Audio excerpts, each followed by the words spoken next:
Today we'll be discussing a trending news item that could have significant diplomatic implications.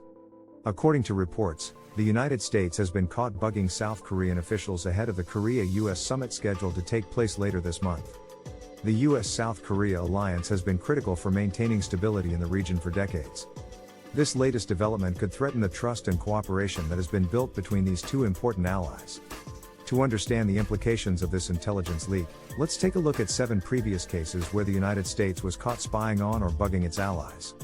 In 2013, German Chancellor Angela Merkel's cell phone was found to be under surveillance by the US. The issue was resolved after an apology from President Obama, and a pledge to no longer spy on German officials. In 2014, it was reported that the US had been monitoring the French Foreign Ministry.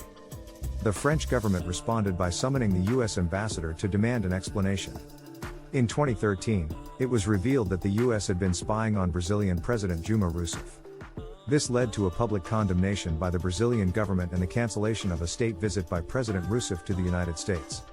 In 2013, it was discovered that the US had been intercepting the communications of Mexican President Enrique Peña Nieto. The issue was addressed by President Obama, who promised to no longer spy on Mexico. In 2015, it was reported that the US had been spying on Israeli Prime Minister Benjamin Netanyahu. The Israeli government expressed its displeasure, but the issue was resolved without major incident.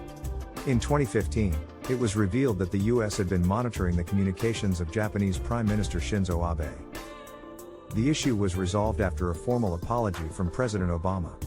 In 2016, it was discovered that the US had been monitoring the communications of Turkish President Recep Tayyip Erdogan. This led to a public dispute between the US and Turkey, but the issue was eventually resolved through diplomatic channels. As we can see from these cases, the issue of US surveillance of its allies is not a new one. However, it remains a major diplomatic issue that can have far-reaching consequences. It remains to be seen how the current situation between the US and South Korea will be resolved, but we will continue to monitor the situation and provide updates as they become available.